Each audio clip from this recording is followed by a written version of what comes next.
Bismillahirrahmanirrahim. Assalamualaikum warahmatullahi wabarakatuh. Waalaikumsalam warahmatullahi wabarakatuh. Alhamdulillahirabbil alamin. Wa bihi nasta'inu ala umuri dunya waddin. Wassalatu wassalamu ala al-mab'uthi rahmatan lil alamin wa ala alihi wa sahbihi ajma'in wa man tabi'ahum bi ihsanin ila yaumiddin. Wa sallama tasliman katsiran. Allahumma anfa'na bima 'allamtana wa 'allimna ma yanfa'una wa zidna 'ilman wa 'amalan wa khasyatan ya rabbal alamin. Allahumma faqihna fid din waftah 'alaina futuhal 'arifin. Allahumma inna nas'aluka 'ilman nafi'an wa rizqan thayyiban wa 'amalan shalihan mutaqabbalan. Rabbana shrah lana sudurana wa yassir lana umurana wahlul 'uqdatam min alsinatina yafqahu qawlana. Allahumma amin. Ya, kaifa halul ikhwah? Sehat semua? Alhamdulillah. Alhamdulillah. Hada liqa'una as-tsani. Ini adalah pertemuan kita yang kedua mendurusina fi akhir usbu' dari rangkaian daras weekend kita atau ngaji weekend kita yang insyaallah setiap pekannya kita telah sepakati kita akan membahas dua kitab penting, yaitu pertama kitab bernuansakan nahwu atau gramatikal bahasa Arab, yang kedua adalah kitab yang bertemakan tazkiyatun nufus atau orang-orang saudara kita yang lain juga sering menyebutnya dengan tasawuf. Dua-duanya istilah yang sama sebetulnya, cuma beda penggunaan saja. Tazkiyatun nufus maknanya pensucian jiwa, adapun tasawuf pelembutan hati. Dua-duanya sama. Tujuannya untuk agar hati kita bisa menjadi bersih, lembut, kemudian menghilangkan bekas-bekas dosa, meningkatkan kezuhudan terhadap dunia, tidak terlalu terperdaya dengan dunia, selalu menatap akhirat sebagai prioritas. Ini dua hal yang akan kita pelajari di setiap pekannya. Nahwu, di pertemuan yang lalu kita sudah membaca 5 bait muqaddimah dari penulis. Kemudian kita juga telah masuk pembahasan pertama yang disampaikan oleh penulis terkait objek pembahasan dalam nahwu yang disebut dengan kalam. Yang disebut dengan apa?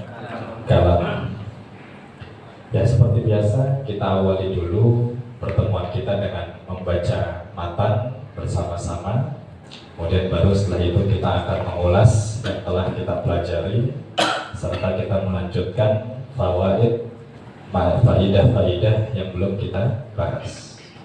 Ya, foto berjuang sampai bait ke-10.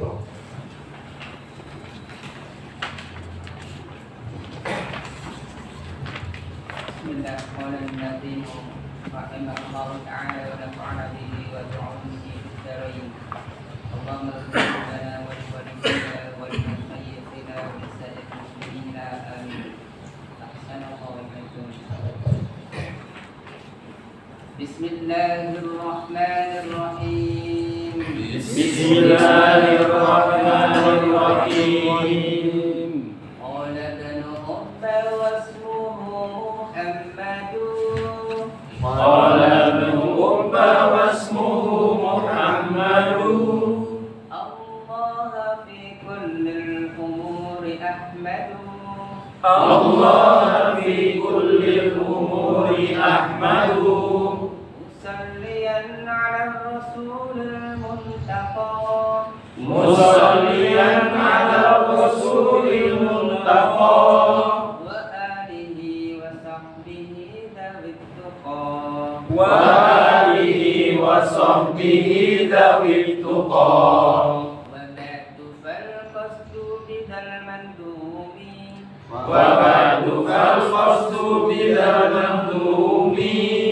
Tashilu man تفسير منصور بن الأجرمي تفسير منصور بن الأجرمي لمن أراد حفظه وعسرا لمن أراد حفظه وعسرا عليه أن يحفظ ما قد نشرا عليه أن يحفظ ما قد نشرا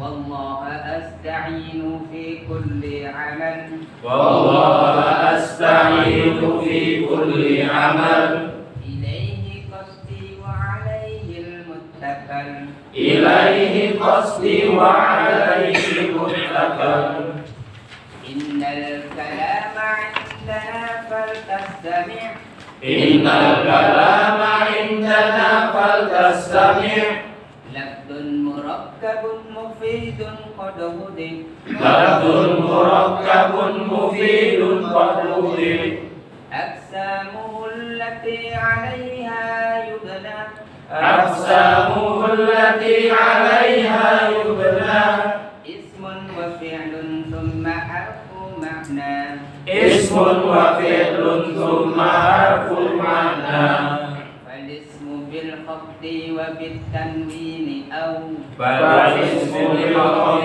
والتنوين أو دخول اليعرف فك ما خفوا دخول يعرف فك ما خفوا وبحروف الخفض وهي من إله وبحروف الخفض وهي من إله وعن وفي ورب ولا وعلى وعن وفي ورب والباء وعلى والكاف واللام وواو والتاء والكاف واللام وواو والتاء ومنذ ولعل حتى ومنذ ولعل حتى. Baik. Ya, mari di 5 bait pertama itu kita sebut sebagai muqaddimah dari penulis. Ya, kita ulangi sedikit. Kata beliau, Bismillahirrahmanirrahim. Kita telah sebutkan bahwa setiap kitab yang diawali dengan Bismillah itu lantaran diniatkan untuk 3 hal, untuk 3 tujuan. Pertama apa? Untuk mencontoh Al-Quran. Al-Quran setiap suratnya diawali dengan Bismillah. Yang kedua adalah untuk mencontoh Nabi SAW dalam Nabi pada saat menulis surat-surat. Kemudian yang ketiga adalah untuk mengambil atau mengharapkan keberkahan dari nama Allah yang ada dalam Bismillah. Tabarrukan di asma'illah, untuk mengambil barokah dari nama Allah di dalam Bismillah tersebut. Ini senada dengan hadis Nabi yang sering kita ulangi. Nabi pernah mengatakan, kullu amrin di balin la yubda'u bil basmalah fahuwa aqta, fahuwa ajzam, fahuwa abtar. Yaitu setiap hal yang di balin punya nilai penting, ada manfaatnya di situ. Namun la yubda'u bil basmalah, tidak dimulai dengan Bismillah, maka dalam 3 redaksi hadis Nabi menyebutkan fahuwa aqta, dia terputus dari rahmat Allah. Kemudian fahuwa abtar, dia tertolak. Wahuwa ajzam, dan dia tercela. Jadi intinya setiap sesuatu yang memang di situ ada hal manfaatnya, namun kita tidak mengawali dengan Bismillah, maka kita berpotensi kehilangan pertolongan, taufik dan keberkahan dari Allah Subhanahu wa Ta'ala. Maka setiap hal harus diawali dengan Bismillah. Mau nulis, mau membaca, kemudian mau bekerja, hatta hal-hal yang mubah itu harus diawali dengan Bismillah. Nah, nanti ketika kita mempelajari fikih, ini terutama bagi santri kelas malam, Di situ di kitab-kitab fikih akan disebutkan bahwa hukum membaca basmalah menurut fuqaha, menurut ulama fikih itu ada 5. Hukum membaca bismillah ada berapa? Ada 5. Ada bismillah yang dibaca hukumnya wajib, ada yang hukumnya sunnah, ada yang hukumnya mubah, ada yang hukumnya makruh, dan ada yang hukumnya haram. Jadi berapa hukum baca bismillah? Ada 5. Ada baca bismillah hukumnya wajib, ada baca bismillah hukumnya sunnah, ada baca bismillah hukumnya mubah, ada baca bismillah hukumnya makruh, dan ada baca bismillah hukumnya haram. Nanti kita akan belajar di kitab fikih. Misal yang wajib, kapan bismillah hukumnya wajib? Di antaranya misalnya ketika kita sholat. Ketika kita sholat wajib baca Al-Fatihah tidak? Wajib. Nah, ketika wajib baca Al-Fatihah, pasti wajib juga baca bismillah. Maka baca bismillah pada saat sholat ini hukumnya wajib. Ini contoh baca bismillah yang hukumnya wajib. Kemudian baca bismillah yang hukumnya sunnah. Baca bismillah yang hukumnya sunnah yaitu bismillah pada hal-hal yang hukumnya sunnah. Jadi ketika kita mau melaksanakan yang sunnah dan kita baca bismillah, maka di situ dianjurkan, disunnahkan membaca bismillah. Seperti apa? Kita mau melaksanakan sholat sunnah, puasa sunnah, itu hukumnya sunnah. Kita awali bismillah, maka bismillah tersebut bernilai hukum sunnah. Kemudian yang makruh, bismillah hukumnya makruh adalah ketika kita melakukan sesuatu yang hukumnya makruh kemudian baca bismillah. Misalnya di Riyadhus Shalihin, Imam Nawawi menyebutkan beberapa hal yang makruh. Di antaranya pakai sendal sebelah. Pakai sendal sebelah. Jadi pakai sendal harusnya berapa? 2. Namun ketika pakai sendal 1, ini Imam Nawawi mengatakan itu hukumnya makruh. Nah, ketika kita jalan pakai sendal cuma 1, baca bismillah. Nah, maka baca bismillahnya itu hukumnya makruh. Hukumnya makruh. Nah, itu yang ketiga, bismillah hukumnya makruh. Yang keempat, bismillah hukumnya haram. Baca bismillah hukumnya haram. Nanti mau di belakang, nah, biar mudah. Haram yang keempat. Kapan bismillah hukumnya haram? Yaitu ketika kita mau melakukan sesuatu yang haram, maka haram baca bismillahnya. Seperti ini khamar, minum khamar haram nggak? Haram. Tapi anda baca bismillah. Minum khamar, bismillah. Nah, maka khamarnya haram, baca bismillahnya juga haram. Jadi 2 dapat dosa dia. Dosa dari minum khamar dan dosa dari baca bismillah pada saat mau minum khamar. Ini hukum yang keempat. Pada saat melakukan hal yang haram, maka bismillahnya juga haram. Yang kelima adalah melakukan sesuatu yang mubah. Jadi pada saat melakukan sesuatu yang mubah, maka baca bismillahnya juga dihukumi sebagai mubah.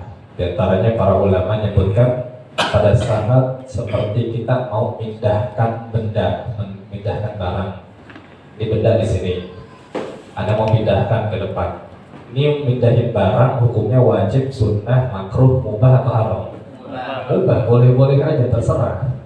Ketika pindahin gak dapat pahala dan gak dapat dosa, gak dipindahin pun gak dapat pahala dan gak dapat dosa. Nah, ini hukumnya mubah. Maka pada saat mau pindahin barang yang hukumnya mubah dan anak baca bismillah, maka baca bismillahnya itu hukumnya mubah. Tapi pada saat membaca bismillah pada sesuatu yang mubah, kata para ulama, ucapan bismillahnya itu tetap dihukumi mendapat pahala. Kenapa? Karena bismillahnya terhitung sebagai zikrullah. Sebagai apa? Zikrullah. Jadi hukum bismillahnya sunnah pada saat melakukan hal yang mubah. Tapi ucapan bismillahnya juga tetap mendatangkan pahala. Jadi ada berapa hukum baca bismillah? Ada 5. Itu kalau dilihat ditinjau dari materi hukum fikih. Kita ulangi, ada baca bismillah hukumnya wajib. Ada yang hukumnya sunnah, ada yang hukumnya mubah, ada yang hukumnya makruh, dan ada yang hukumnya haram. Kapan bismillah tadi jadi hukum-hukum tadi tergantung perbuatan yang dilakukan. Kalau perbuatannya wajib, maka bismillahnya juga wajib. Perbuatannya sunnah, maka bismillahnya sunnah. Perbuatannya makruh, maka bismillahnya makruh. Perbuatannya haram, maka bismillahnya haram. Perbuatannya mubah, maka bismillahnya juga mubah. Tapi tadi catatannya, pada saat bismillahnya hukumnya meskipun mubah, baca bismillahnya tetap mendatangkan pahala. Nah, jadi nanti ketika kita belajar fikih, maka kita akan dapati hukum bismillah ada berapa? 5. Hukum bismillah itu ada 5. Baik, siapa mau mulai hukum bismillah? Ya, betul Pak. Hukum membaca bismillah menurut para ahli fikih ada 5. Yang pertama wajib ketika kita melakukan hal yang wajib. Ya. Kemudian sunnah ketika kita melakukan hal yang sunnah. Terus yang ketiga adalah mubah ketika kita melakukan hal yang mubah. Ya. Yang keempat adalah makruh ketika kita melakukan hal yang makruh. Apa contohnya hal yang makruh? Contohnya adalah bisa kadang ada seorang mengucapkan saya merokok pada bismillah itu itu Pak. Ada seperti itu. Ya.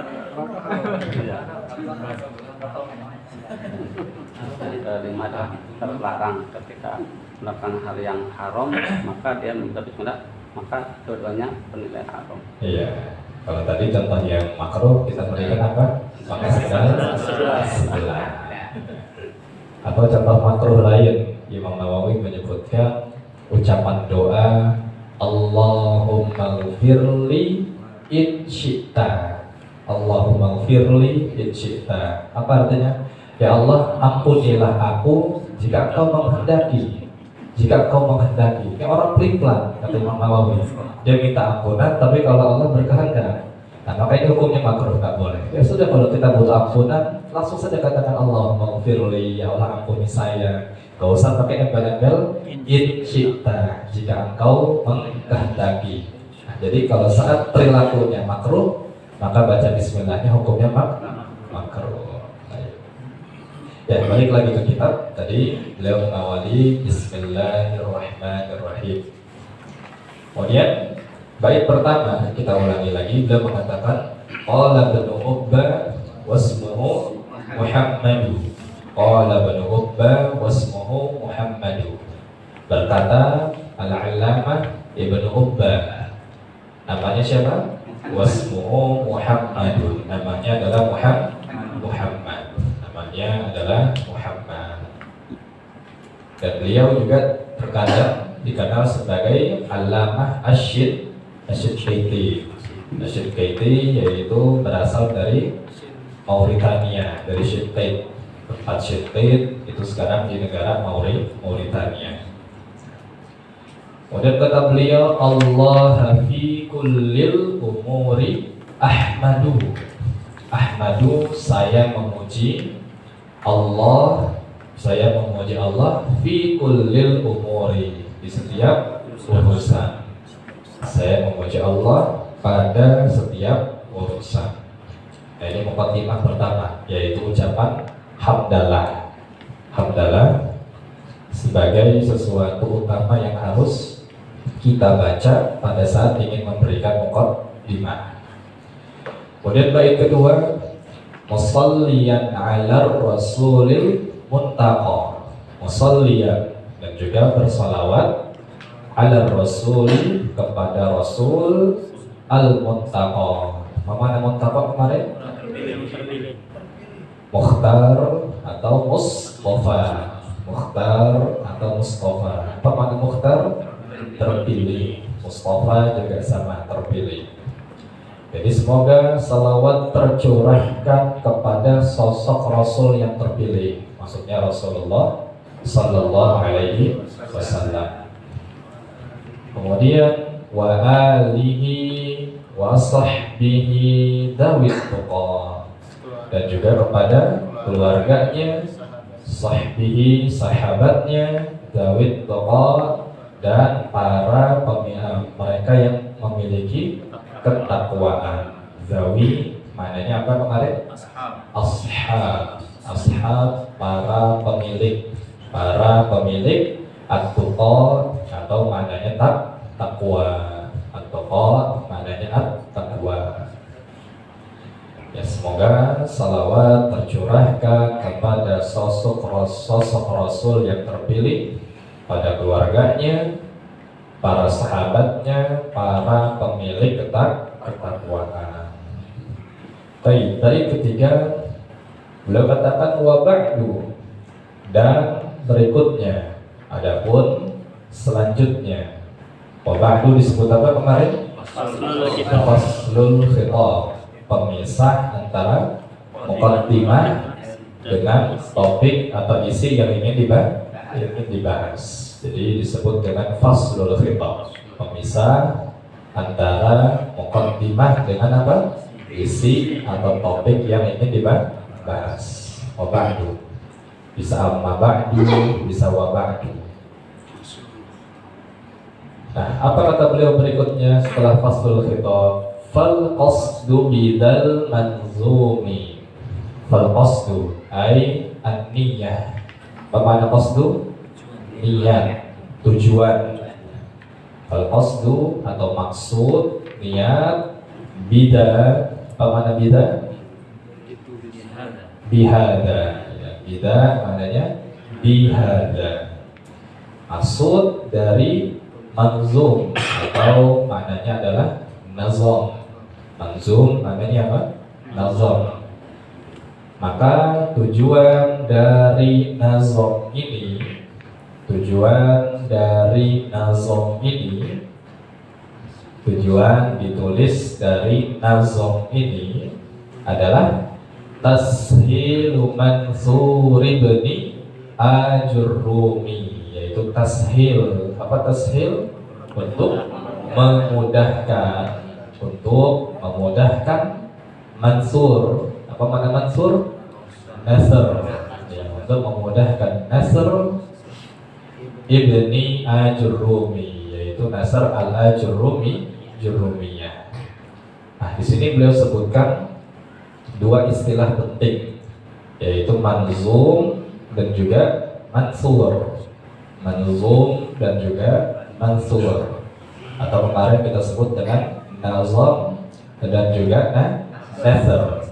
Nazam dan nasr. Nazam dan nasr ini adalah dua metode penulisan ilmu dalam bahasa Arab. Nazam dan nasr adalah apa? Dua metode penulisan ilmu bahasa Arab dalam bahasa Arab. Nasr itu kalau di kita adalah yang berbentuk prosa, bentuk prosa, artinya ada paragraf-paragrafnya. Itu nasr. Jadi dalam bahasa penulisan ilmu dalam bahasa Arab ada dua metode. Pertama apa? Nazam, dan kedua adalah nasr. Nun, za, mim. Nun, za, mim, nazam. Yang kedua nasr. Nun, za, ra, nasr. Nah, nasr tadi kita sebutkan adalah cara penulisan yang bentuknya apa? Prosa. Apa prosa? Yaitu ada paragrafnya, seperti buku-buku seperti biasa. Ada paragraf 1, paragraf 2, paragraf 3. Itu namanya apa dalam bahasa Arab? Nasr. Bentuknya paragraf. Nah, yang kedua ada bentuknya nazam. Bentuknya nazam. Nazam itu adalah seperti bentuk-bentuk syair. Bentuk-bentuk syair atau puisi, atau terkadang di kita juga pantun, yaitu yang ujungnya bersajak. Ujungnya apa? Bersajak. A B B atau A B A B. Nah, namun kalau bahasa Arab bentuknya itu lebih luas. Ada sajaknya nun semua, ada sajaknya tak semua, ada sajaknya ya semua, ada ra semua. Intinya dia apa? Bersajak. Bentuknya bait-bait syair. Ini nazam. Nah, para ulama dari kedua penulisan tadi punya tujuan sendiri, Nah, pada saat para ulama nulis bentuknya nazom, apa nazom tadi berbentuk bait-bait syair, biasanya mereka tujukan untuk para penuntut ilmu pemula agar lebih mudah dipelajari dan lebih mudah dihafalkan. Dipelajari dan lebih mudah dihafalkan. Coba kalau kita disodorkan bentuknya nasr, prosa, suruh belajar, suruh hafal juga, itu pasti akan lebih rumit. Tapi kalau bentuknya nazom, ini selain mudah dipelajari juga lebih mudah dihafalkan. Nah, makanya di setiap kali kita mulai belajar atau setiap mulai sesi, pasti kita akan baca terlebih dahulu bersama nazomnya. Kenapa? Karena saat ini mungkin kita nggak bisa menghafal, kita udah nyerah duluan. Tapi minimal ada yang terus terulang sehingga dalam memori kita nanti tersimpan. Nah, terus diulang seperti itu. Nazom. Nah, balik lagi tujuan beliau tadi di bait ketiga. Kata beliau, tujuan dari nazom ini berarti bukunya ini bentuk paragraf atau bentuk syair? Syair. Kata beliau, tujuannya untuk tashilu mansuri bani ajurrumi, untuk memudahkan jurumiyah yang asalnya berbentuk apa? Nasr, berbentuk nasr. Ya, seperti yang kita pelajari sebelumnya waktu itu, al-kalamu wal lafzul murakabul mufidu biwad'i wa aqsamu salasatun ismun wa fi'lun wa harfun ja'a li'ana. Jadi coba Mas Sore baru nafal ya. Al-kalamu walidun warakabul mufidu bilwadhi samuhu salah satun ismun wa fi'lun wa harfun ja'ali maknan walismuhu ya'rafu biqabdi wa tanwini wa dukhuli alifi walami alaihi. Masya Allah ya. Jadi jurumiyah asal bentuknya seperti itu. Bentuknya apa? Nasr, bentuknya prosa. Nah, kemudian oleh Imam Asy-Syiqiti atau Imam Muhammad bin Ubah dirubah menjadi nazm. Tujuannya apa? Untuk tashil. Apa makna tashil? Untuk memudahkan. Ini bait yang ketiga. Kemudian bait yang keempat, kata beliau, selain juga mudah untuk dipelajari, tujuannya kenapa dirubah jadi nazm? Juga liman arada hifdhahu wa asra alaihi an yahfadha ma qad nusira, yaitu juga dimudahkan untuk liman arada, bagi orang yang ingin hifdhahu,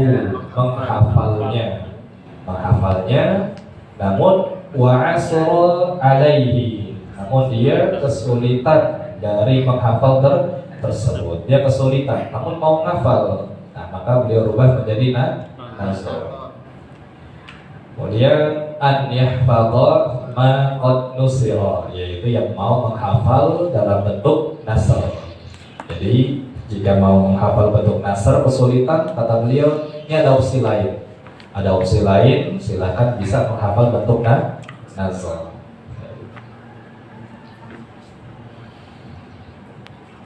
Alhamdulillah di kelas rutin kita menjadikan jurumiyah yang nasr ini sebagai tugas hafalan inti. Nah, harapannya ketika kita bisa menghafal nasr, kita juga kemungkinan harus bisa menghafal dalam bentuk nazm, karena nazm lebih mudah daripada nasr.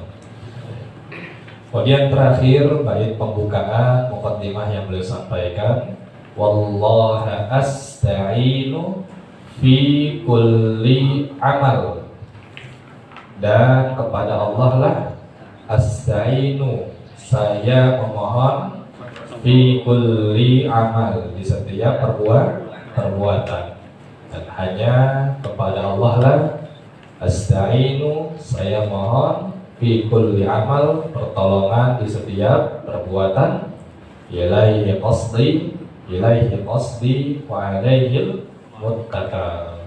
Kepadanya lah saya bertujuan, wa alaihil muttaqal, dan kepadanya lah saya bertawakal. Baik, ini bait syair muqaddimah yang kita bahas di pertemuan yang lalu. Abdul Rahim diulangi lagi Pak, terjemahannya Pak. Baca, terjemah, baca, terjemah. Bait 1 sampai 5. Qala al-mu'allifu rahimahullahu ta'ala. Bismillahirrahmanirrahim. Qala ibnu Ubba wasmuhu Muhammadu. Berkata Ibnu Ubba yang namanya Muhammad. Allah fi kullil umuri ahmadu. Hanya kepada Allah lah saya memuji di setiap urusan. Musalliyan ala rasuli muntaqa. Dan saya berselawat kepada Rasul sebagai orang yang terpilih. Wa alihi wa sahbihi dzawit tuqa. Dan kepada keluarga dan sahabatnya pemilik ketakwaan. Wa ba'dul fal qasdu bidzal manzumi. Yaitu adapun selanjutnya tujuan dari nazam ini tashilu manthuri bani al-jurumi, untuk mempermudah prosa atau nathar yang ditulis oleh Ibn al-Ajurrum. Liman arada khifdahu wa asura, dan bagi orang yang ingin menghafalnya tapi mengalami kesulitan dalam menghafalnya. Alaihi an yahfadhu ma qad nufira, dan untuk mereka yang ingin menghafal matan yang telah ditulis. Wallaha asta'inu fi kulli amal, dan hanya kepada Allah lah saya memohon pertolongan di setiap perbuatan. Ilaihi qasdi wa alaihi muttaqal, dan hanya kepadanya lah saya bertujuan atau berencana, dan kepadanya pula lah saya bersandar. Ini 5 bait dalam muqaddimah. Kemudian di minggu lalu atau pertemuan sebelumnya kita juga telah masuk 1 bait lagi, bait yang ke-6.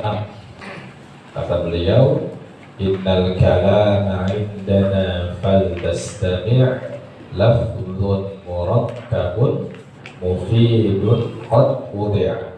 Apa kata beliau pertemuan sebelumnya? Yaitu innal kalama, sesungguhnya kalam.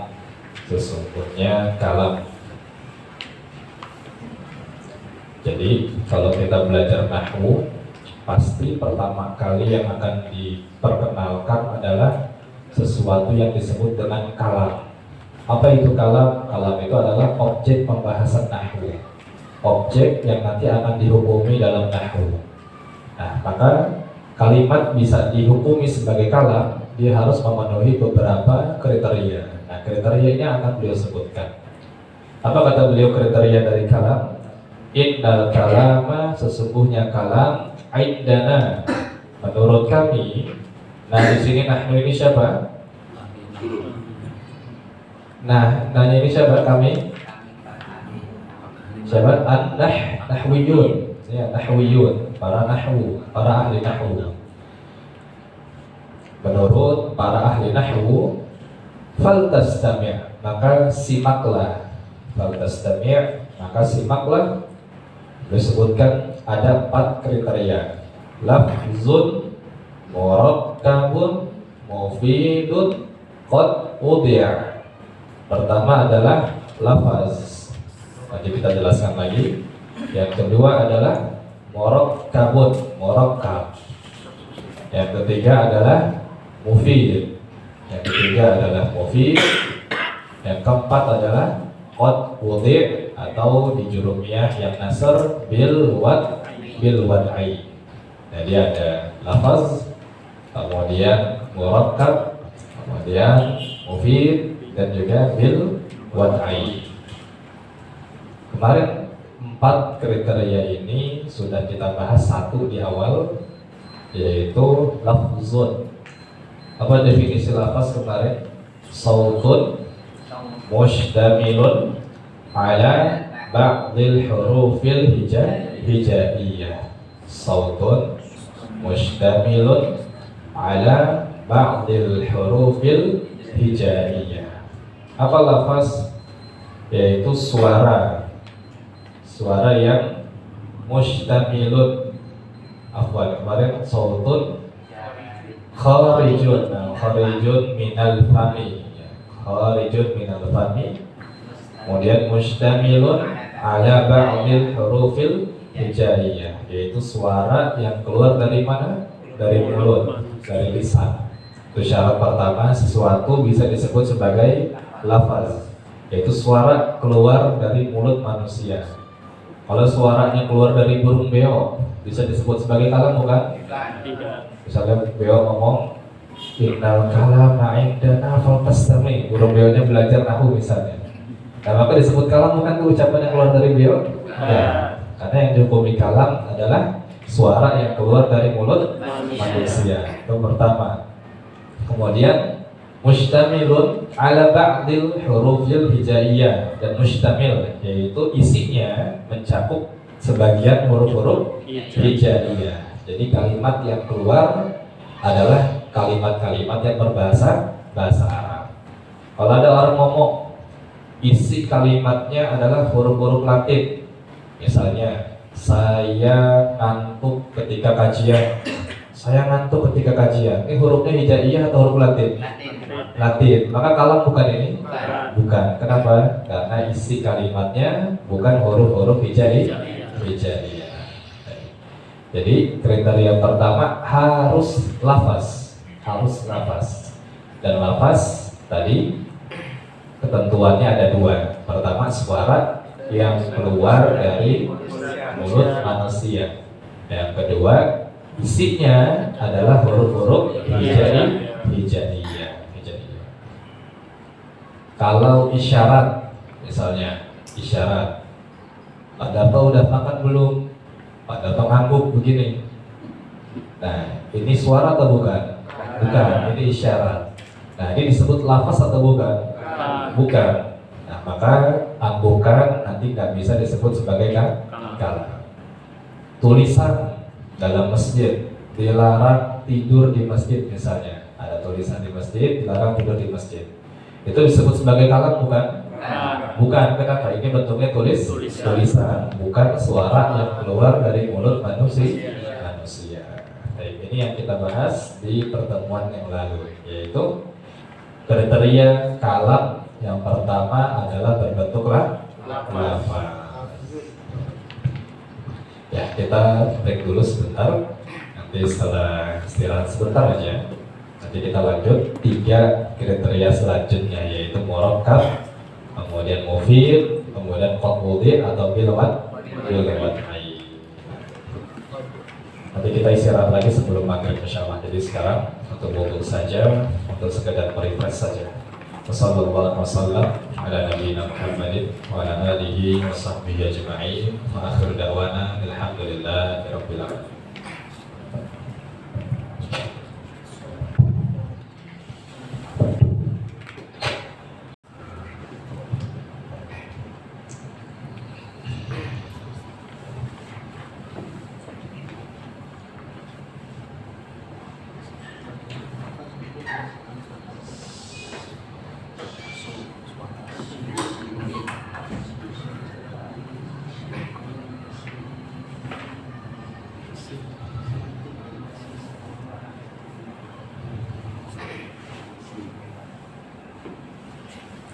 Ikhlas.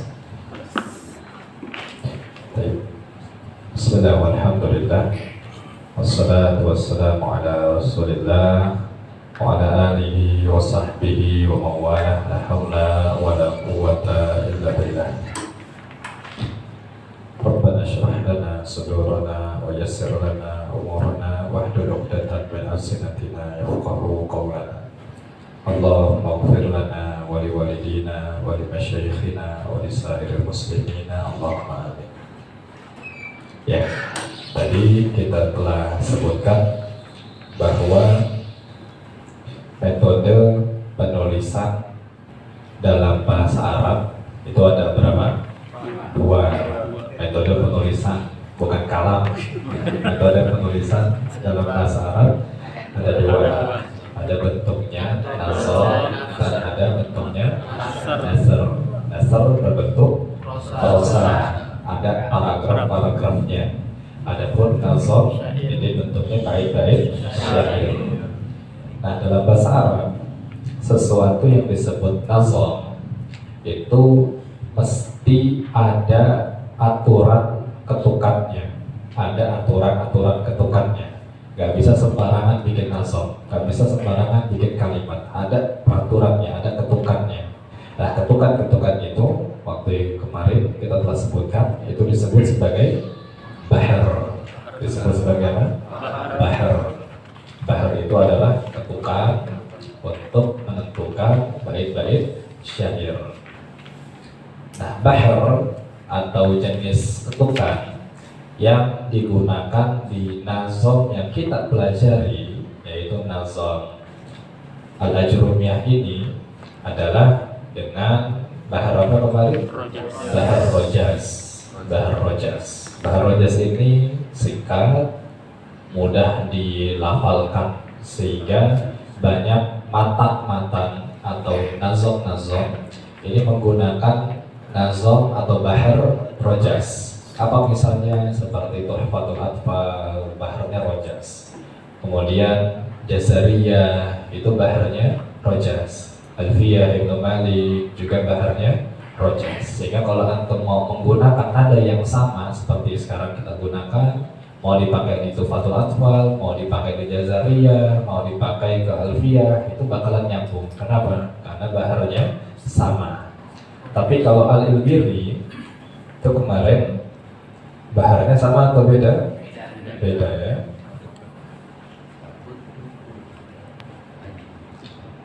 Kemarin Al-Ilbirinya ada tuh di paling depan bahar apa kemarin bacaannya?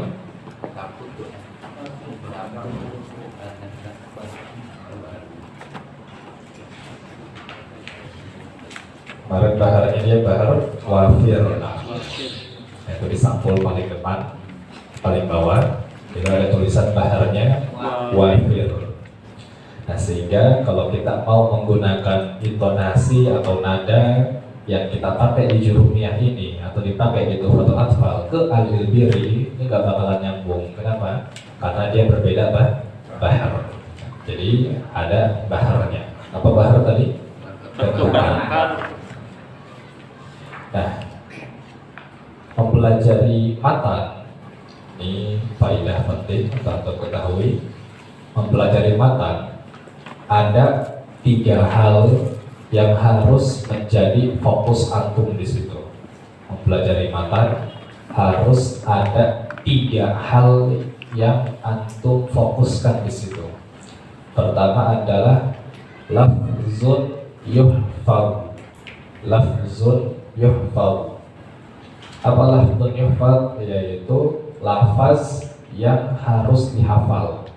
Lafaz yang harus dihafal. Jadi poin penting dalam belajar matan, sebisa mungkin matannya kita hafal. Ya, kalau kita belum bisa hafal, minimal harus kita paksa masukkan ke memori kita. Dengan apa caranya? Dengan diulang-ulangi. Ini poin penting pertama, yaitu ma'nun lafzun yuhfaz, yaitu lafaz yang dihafal. Lafalnya harus dihafal, bait-baitnya harus dihafal. Ini poin penting pertama. Yang kedua, cara penting dalam mempelajari matan adalah wa ma'nan yufham. Wa ma'nan yufham, yaitu makna yang harus difahami. Maknanya harus dipahami. Jadi antum baca, antum hafal, apa tuh yang dihafal maknanya? Apa isinya? Kita harus paham. Wa ma'nan yufham, makna yang dihafalkan. Yang keberapa? Kedua. Dan yang ketiga adalah wa muqtadon. Wa muqtadon yu'malu bihi, yaitu isi atau contoh yang dipraktekkan. Contoh isi yang harus diapakan? Dipraktekkan, diamalkan. Jadi setelah kita hafal, setelah kita pahami, harus praktek, harus dipakai, harus diamalkan. Misalnya kita di Jurumiyah Nahwu belajar bahwa huruf-huruf nanti ada yang disebut dengan huruf nasab. Ada huruf apa? Nasab, huruf nasib, yaitu menjadikan kata setelahnya nasab. Tapi kalau kita nggak praktekkan, kita nggak akan bisa. Maka poin ketiga, setelah kita hafal, setelah kita pahami, harus diapakan lagi? Harus diamalkan atau dipraktekkan. Ya, kita ulangi. Itu 3 cara untuk mempelajari matan. Salah satu anasir di dirasati al-matni. 3 anasir, 3 unsur fi dirasati, dalam mempelajari matan. Fi dirasatil matni, dalam mempelajari matan. Apa tadi yang pertama?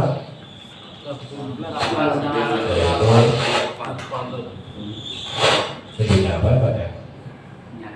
Sinyalnya. Yang pertama adalah lafzun yuhtab. Ya.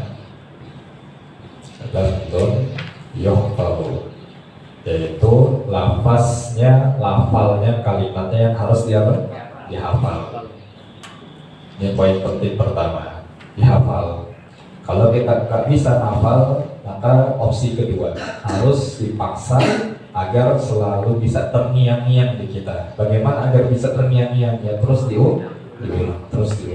Yang pertama, lafzun yuhfaz. Nah, inilah berangkat dari sinilah kenapa setiap mulai kita baca lagi, setiap mulai kita baca lagi bersama, karena kita nggak bisa menghafal hari ini, sulit bagi kita. Namun kita paksa agar ini terus terulang. Yang kedua apa tadi? Yaitu makna yufham. Makna yufham, yaitu makna yang harus dipahami. Mana yang harus dipahami. Jadi setelah kita baca, kita hafal, kita harus tahu tuh paham apa yang kita baca. Yang keberapa? Kedua. Nah, ini juga berangkat dari penjelasan seorang guru. Yang ketiga, yaitu muqtadon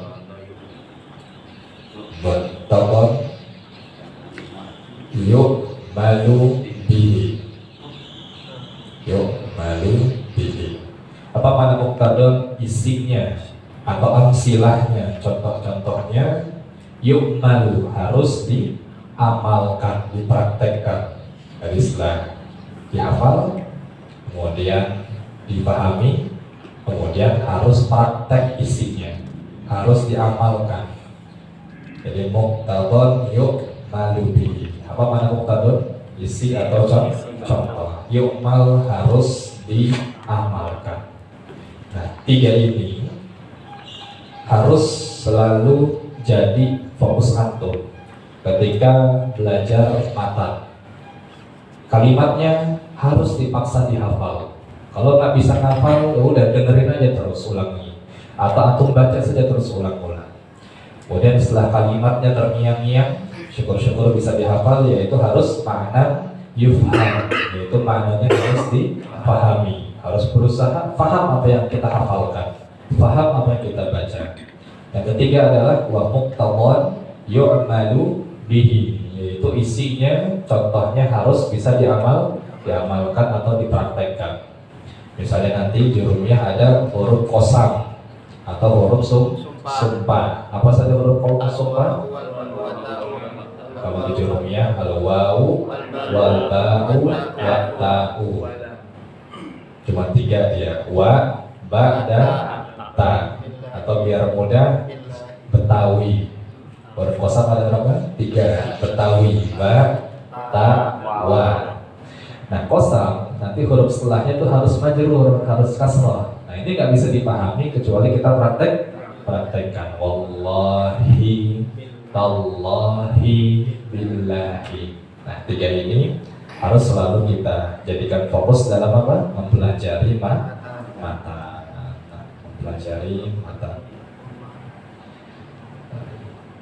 Ya, sesedikit diulangi 3 cara dalam mempelajari mata. Mempelajari mata harus ada 3 hal yang difokuskan. Ya. Yang pertama harus menghafal itu lafaz yang dihafal. Ya. Dan yang kedua maknanya yang dipahami. Kemudian yang ketiga kalau ini yaitu contoh atau isi yang dilakukan. Iya, contoh atau isi yang harus dipraktekkan. Baik, ini selingan dari metode cara mempelajari mata. Nah, kita balik lagi sekarang ke bait yang ke-6. Bait yang ke-6 yaitu lanjutan kriteria atau syarat dari suatu kalam. Syarat atau kriteria dari suatu kalam. Ya, Syekh Rizky dibaca dulu bait ke-6-nya saja. Bismillahirrahmanirrahim.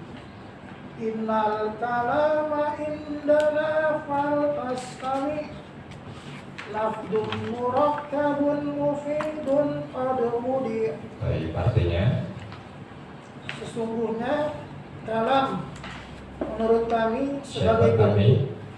ahli nahwu. Ahli nahwu. Faltastami. Maka simaklah.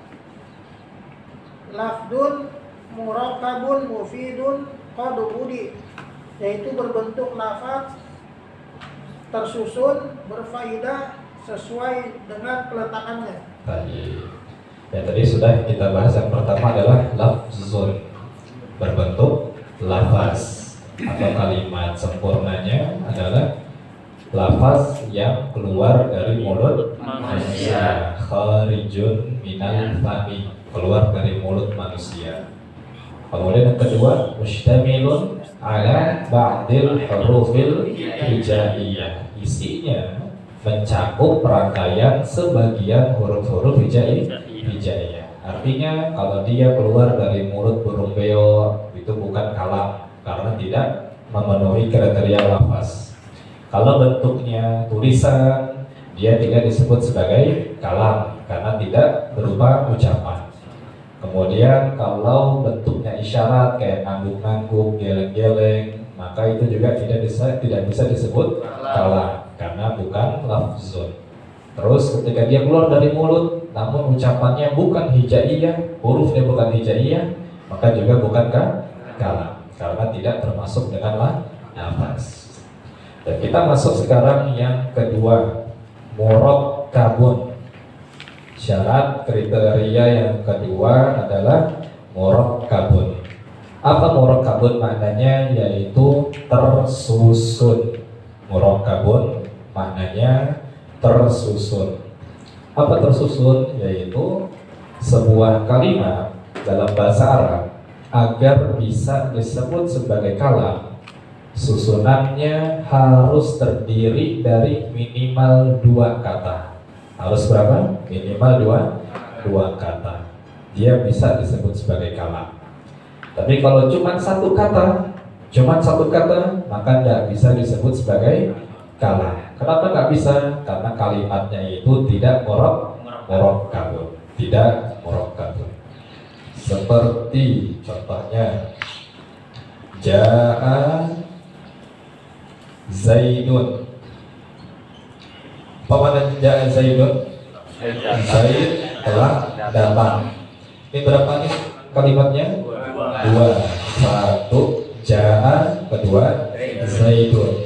Nah, maka karena dia tersusun dari 2 kata minimal, dia memenuhi syarat yang kedua, yaitu apa? Murakkabun.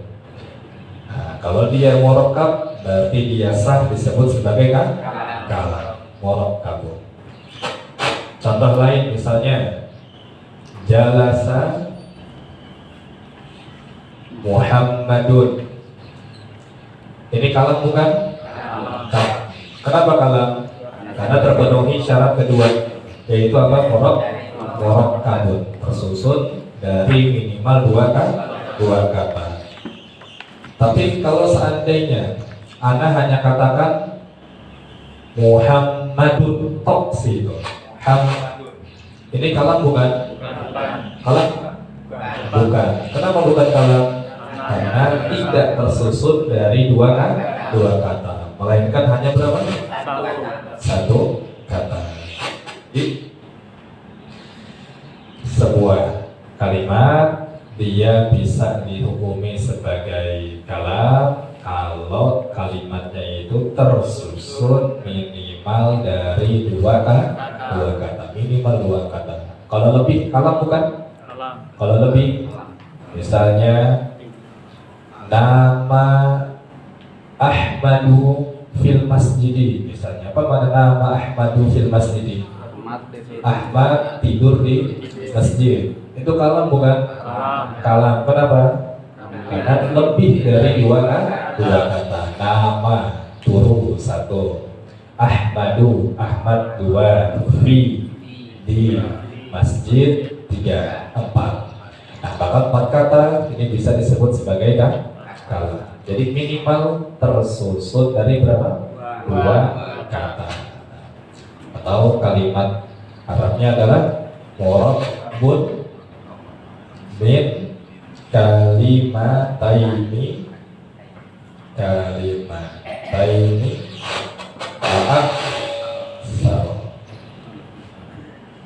fa'aksar. Tersusun dari berapa? Kalimataini dua kata, fa'aksar atau lebih. Tersusun dari dua kata atau lebih. Min kalimataini fa'aksar, tersusun dari dua kata atau lebih. Jadi sekali lagi, kalau ada kalimat yang hanya satu kata, maka dia tidak bisa disebut sebagai kalam, tidak bisa disebut sebagai kalam. Ini kriteria yang kedua, yaitu murakkabun. Kelas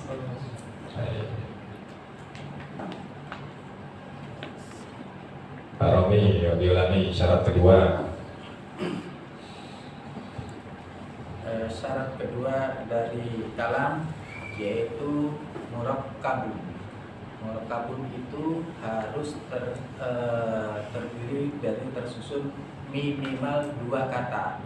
Apabila satu kata maka tidak bisa disebut sebagai kalam. Contohnya Muhammadun itu terdiri satu kata, maka tidak bisa dikatakan sebagai kalam.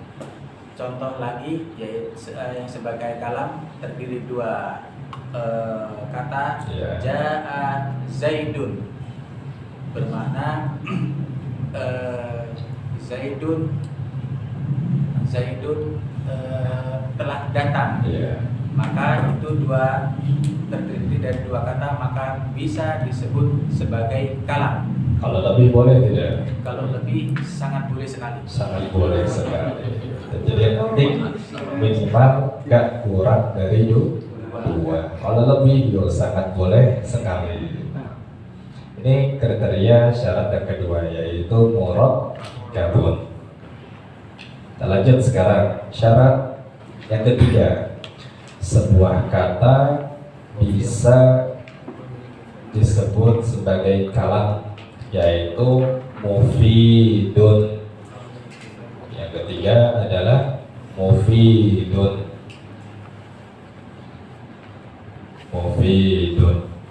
Apa makna mufid? Yaitu bisa difahami. Mufidun maknanya bisa difahami. Kalimatnya bisa difahami. Syarat ketiga adalah kalimatnya mufidun, yaitu bisa difahami. Apa maksudnya bisa dipahami? Yaitu kalimatnya sudah sampai titik, sudah sampai titik, tidak masih koma. Kalimatnya sudah sampai titik, tidak masih koma. Ya, jadi kalau ada kalimat yang masih koma, artinya belum selesai, maka kalimatnya itu tidak disebut sebagai kalam, karena belum selesai, nggak bisa dipahami. Tapi dia harus apa? Harus sampai di titik, harus sudah bisa dipahami. Ya, jadi yang ketiga syaratnya apa? Mufidun. Apa makna mufid? Yaitu bisa dipahami. Contohnya tadi, Ja'a Muhammadun. Apa maknanya? Muhammad telah datang. Ini kalam bukan? Kalam. Kenapa kalam? Karena kita bisa langsung paham bahwa ketika Ja'a Muhammadun kalimatnya sudah selesai, sudah titik dia. Tapi kalau kita tambahkan di depan, misalnya in Ja'a Zaidun, in Ja'a Zaidun. Apa arti in? Jika. In artinya jika. Jika Zaid datang, jika Zaid datang, atau paham nggak kalimatnya ini? Gak paham. Mau ngapain Zaid datang? Mau numpang tidur aja misalnya, atau mau belajar, atau mau ngapain? Berarti kalimatnya ini belum titik, tapi masih apa? Masih koma. Nah, ketika kalimatnya ini belum selesai, belum dipahami, maka dia tidak sah disebut sebagai kalam. Jadi kalimatnya harus sudah final, sudah titik, sudah selesai, sehingga bisa dipahami. Ada gambaran? Nah, jadi kalau sudah selesai, sudah titik, maka dia bisa disebut sebagai kalam. Tapi karena sudah mufid, apa mufid? Yaitu bisa dipahami. Baik, contoh lain.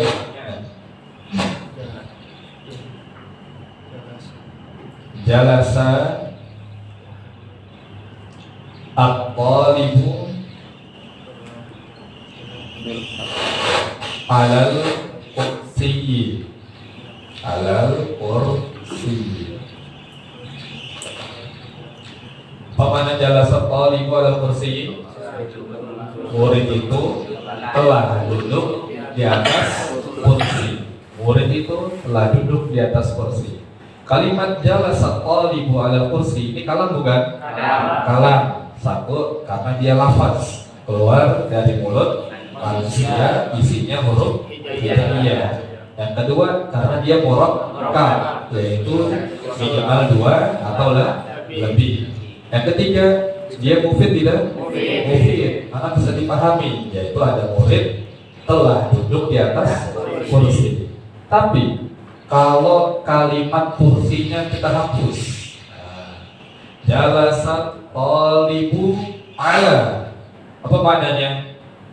Murid itu telah duduk di atas. Di atas apa ini? Tas genteng, tas meja, tas kursi. Paham belum antum ini? Belum bisa dipahami. Maka meskipun dia lafaz, meskipun dia murakkab, tapi kalau dia tidak mufid, maka dia tidak bisa dihukumi sebagai kalam. Jadi 3 syarat ini harus terpenuhi semuanya. Yang pertama apa tadi? Lafaz. Yang kedua murakkab. Ketiga mufid. Nah, jadi mana mufid adalah bisa dipahami atau kalimatnya sudah selesai, sudah sampai titik, tidak hanya masih sampai koma, nggak nanggung kalimatnya. Ada gambaran? Ini yang ketiga, yaitu mufidun, syaratnya harus bisa dipahami. Ada titik kalimatnya. Kelas Syafikri, enggak diulangi. Yang ketiga, di antara syarat disebutnya kalam yang ketiga yaitu al-mufidu atau bisa dipahami, yaitu kalimatnya sudah sampai titik. Contohnya seperti jalasa at-talibu alal kursi. murid itu telah duduk di atas meja. Nih, Di atas kursi. Jika kalimat atau kata al-kursiyunya dihilangkan, maka tidak disebut al-kalam karena masih tanda tanya atau belum titik atau belum bisa dipahami. Masih koma, Masih koma. kan, sehingga belum titik. Titiknya ini yang ketiga, dia harus bisa dipahami, mufid, kalimatnya tidak nanggung. Ya, yang keempat terakhir, syarat sebuah kalimat dalam bahasa Arab bisa sah dikategorikan sebagai kalam, yaitu kata beliau di sini qad wudiya, atau kalau di jurumiyah yang nasar adalah bil wad'i. Apa maknanya bil wad'i? Yaitu sesuai dengan peletakan penggunaan orang-orang Arab, sesuai dengan peletakan atau penggunaan orang-orang Arab. Yang keempat, jadi syaratnya adalah harus sesuai dengan penggunaan peletakan orang-orang Arab. Harus sesuai dengan peletakan orang-orang Arab.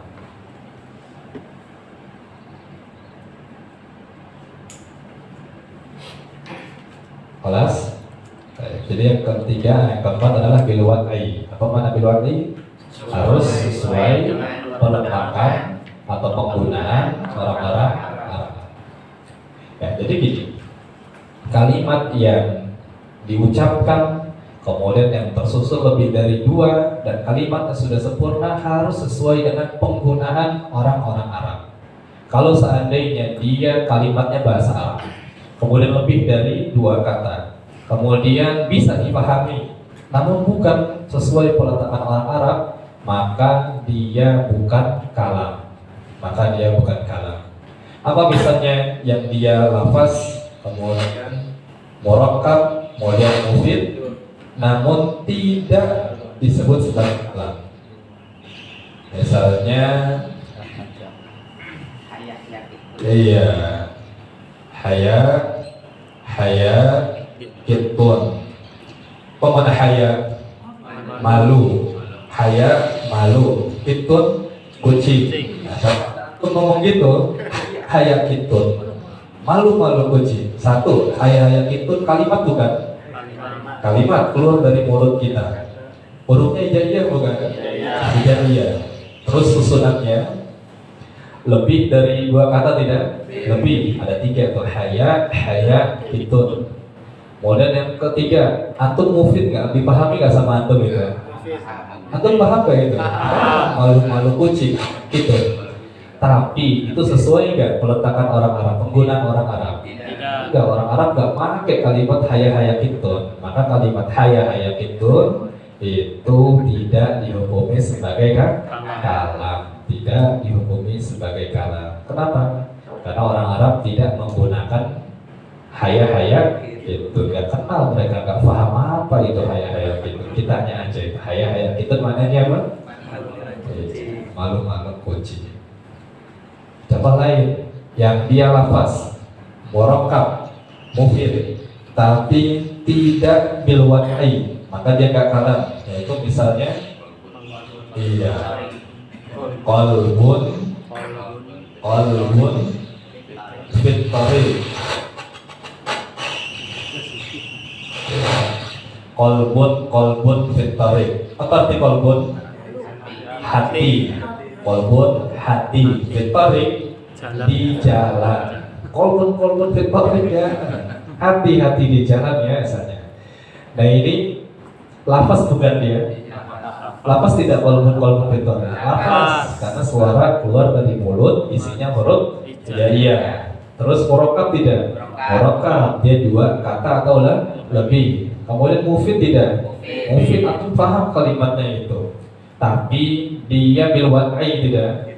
Gak bil wad'i karena gak sesuai penggunaan orang-orang Arab. Ini bahasa kita kemudian dimasukkan ke dalam bahasa Arab. Nah, maka kalimat qalbun fit tariq ini tidak dikategorikan sebagai kalam karena tidak bil wad'i, tidak sesuai dengan peletakan orang-orang Arab. Ya. Jadi yang keempat, ini harus sesuai dengan penggunaan orang-orang Arab. Kelas. Jadi yang keempat, bil wad'i atau di nasab qad wudi'a.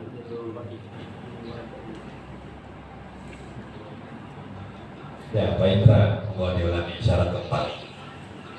Syarat keempat bisa dikatakan kalam yaitu sesuai dengan penggunaan orang-orang Arab.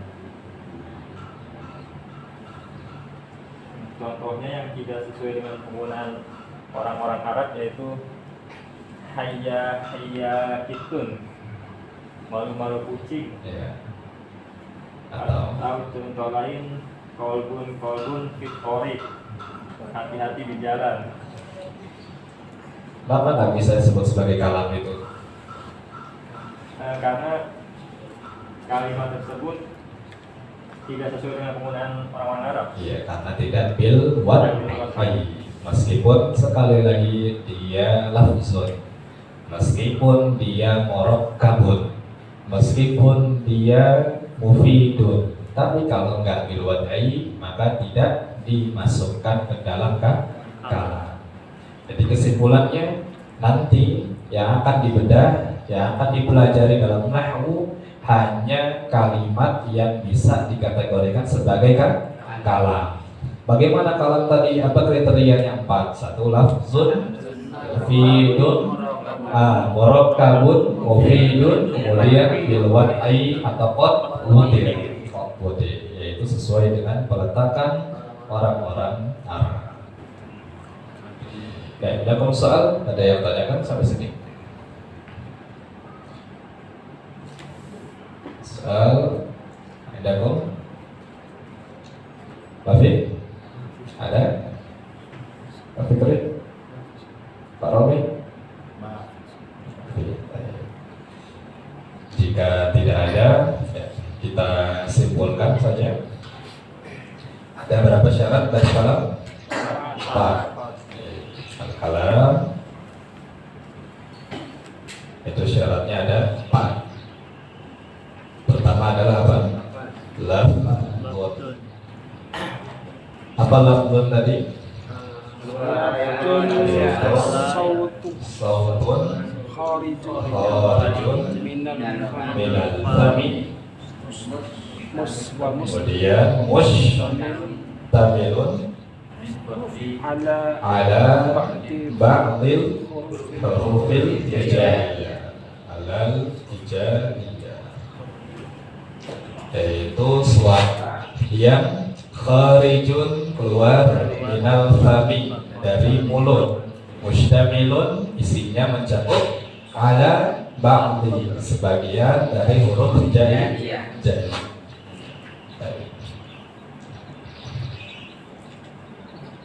Ini dihapus boleh? Dihapus boleh? Coba dulu. Ya, nggak perlu.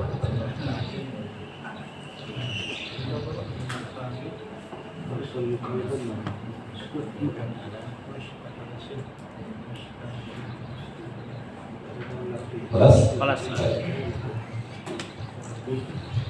Ini yang pertama, yaitu lafzun, lafaz. Nah, yang tidak lafaz, atau ghairu lafzin, apa yang ghairu lafzin berarti? Yaitu seperti kitabah, awalnya kitabah, tulisan, atau isyarah, apa isyarat, atau as-sautu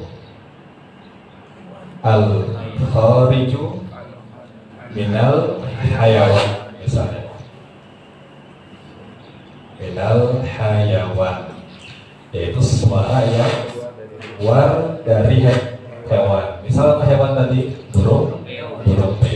Nah, jadi Jadi itu nggak masuk ke dalam kalam. Kalau dia kitabah, tulisan, isyarat atau suara yang keluar dari mana? Dari hewan. Dari hewan nggak masuk kalam. Kita lanjut.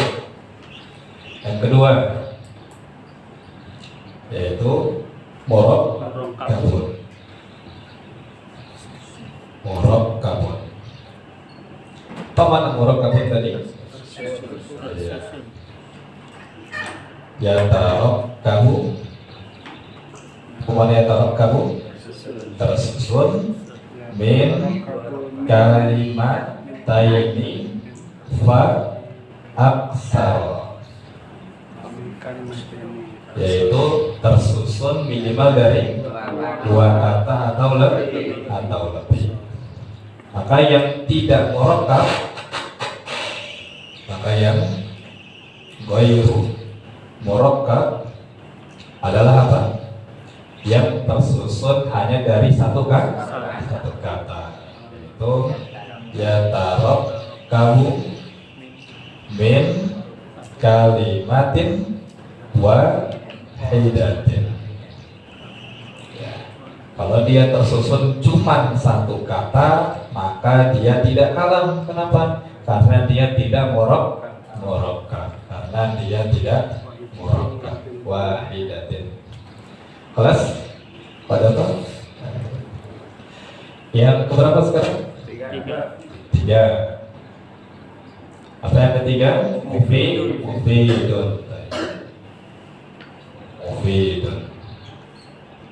Apa mufidun? Bisa dipahami. Yaitu kalimat yang bisa dipahami. Afada faidatan amatan tamatan, yaitu yang bisa memberikan faidah sempurna. Apa arti sempurna? Yaitu sudah titik, sudah selesai kalimatnya, tidak masih koma. Atau kita pertegas, la yantaziru as-sami'u syai'an akhara. La yantaziru as-sami' syai'an akhara, yaitu sami'. Apa sami'? Orang yang dengar. La yantazir, enggak menunggu lagi. Syai'an akhar, itu kalimat lanjutnya atau sesuatu yang lain. Kayak tadi misalnya ja'a Zaidun, Zaid telah datang. Tapi kalau kita katakan in ja'a Zaidun, maka maknanya berubah menjadi jika Zaid datang. Itu yang dengerin nungguin lanjutannya tidak? Nungguin. Maka ini belum mufid. Ya. Tadi yang ghairu mufid,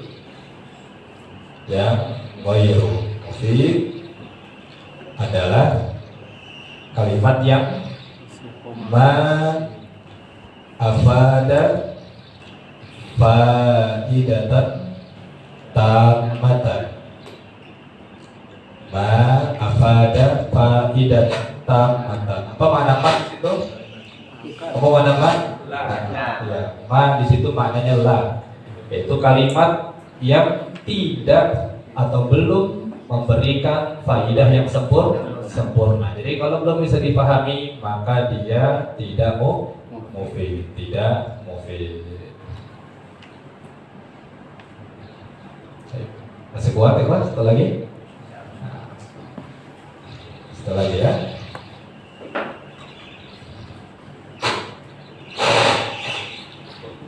Yang keempat sekarang, yaitu apa? Bil wad'il arodi, kita tambahkan, yaitu sesuai dengan peletakan orang-orang Arab. yaitu harus sesuai dengan peletakan orang-orang Arab, yaitu bilwan ail Arab, yaitu sesuai peletakan orang-orang Arab. Berarti ghairul wad'i, yaitu sesuai peletakan orang-orang Arab, yang bukan berarti kalimat dari ajam. Bil wad'il ajami, yaitu sesuai dengan peletakan ajam. Apa mana ajam? Peletakan orang-orang non Arab. Contohnya tadi haya kitun, kemudian kolbun fit tariq ila akhirih. Ya, bagian yang kita bahas dan ini kesimpulan yang kita pelajari. Insyaallah minggu depan kita masuk ke ayat yang ke-7, yaitu jenis-jenis kata yang ada di dalam kalam. Jenis-jenis kata yang ada dalam kalam. Allah alam bissawab. Nanti kita lanjut lagi setelah salat maghrib biidznillah ta'ala. Sallallahu wasallam ala nabiyina Muhammadin wa ala alihi wa sahbihi ajma'in. Wa akhiru da'wana alhamdulillahi rabbil alamin.